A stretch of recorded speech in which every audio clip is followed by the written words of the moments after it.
how to make my no-bake Billionaires Tart. Delicious, indulgent and perfect.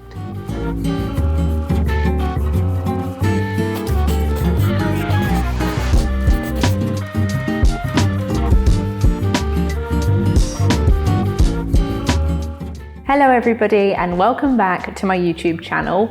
You know, it's a warm day on the day I'm filming this.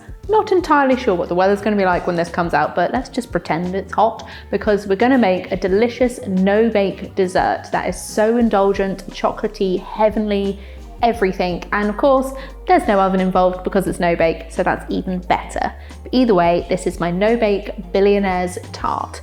If you think of millionaires, you have shortbread, caramel and chocolate. We're just leveling this up to even more and then making it into a no-bake dessert form.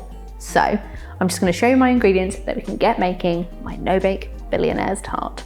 Here I have some blitzed up digestives. As you can see, they're a super fine crumb. You can either do this in a food processor or a bowl of the rolling pin, but you really want it to be as fine as possible. And then I have some cocoa powder. I prefer to use cocoa powder to make a chocolate biscuit base than using a chocolate biscuit, but that is up to you. And then I have some melted butter or baking spread. Both work well, but you'll mix these three together to make a delicious chocolate biscuit base. For the ganache filling, I have some milk chocolate chips and some dark chocolate chips. I like the ratio of using both together. This is baking chocolate, but any confectionery chocolate will also work. I then have some unsalted block butter for the filling. I tend to use this over margarine because this will prevent it from splitting. I then have some double cream. It's important to use the fattiest liquid cream for this to make it set. And then I always like to add a little pinch of a sprinkle of sea salt. This is optional, but I love the combination of salt with the caramel and the chocolate. Then for the filling, we have a caramel. This is just a tinned caramel, but of course you can make your own if you wish. I'll put a recipe in the link below just for homemade caramel sauce if you prefer. I'm just gonna start my base by adding my biscuits to a bowl. And then I'm gonna add in my cocoa powder as well.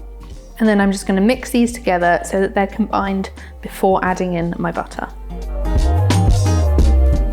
And then I'm just gonna pour in my melted butter and then combine these together to a wet sand texture. Once I've made the biscuit base, I then grab my loose bottomed 9-inch tart tin. I'll put a link to the one in the description box below that I use because they can vary slightly in size, depth, anything like that. But I find it much easier to use a loose bottomed tin because then when you want to take the dessert out at the end, the base will just pop up and you can slide it off, so it's much easier. So I'm just going to pour my biscuit base in and then press it into the sides and base of the tart tin. I find it easier to use the back of a spoon to do this because it will really compact into the sides like so.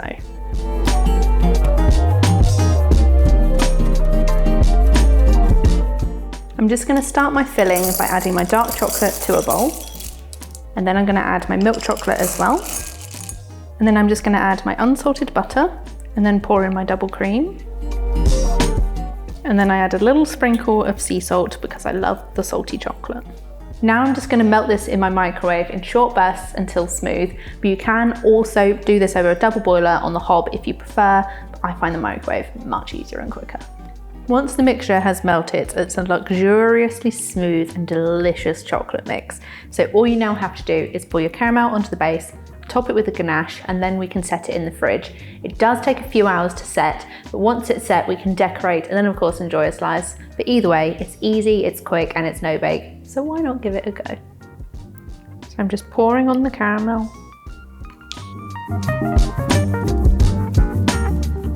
And then pour on the ganache.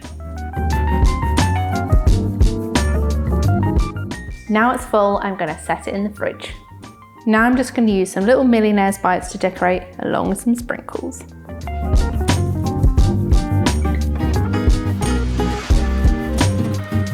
And then of course I add some sprinkles on top as well. And then of course place onto your serving plate and enjoy.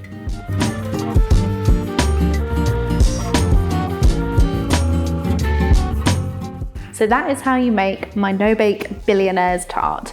As you can see, it is a little bit of a ridiculous recipe. It's chocolate on caramel on chocolate on more chocolate with a Millionaires bite on top, but I'm not complaining. It's no bake, it's the perfect indulgent dessert if you have a hot day or just fancy something delicious. So make sure to check out the full recipe in the description box below, give the video a thumbs up and subscribe if you haven't already, and come back next time for something utterly scrumptious as always. Enjoy!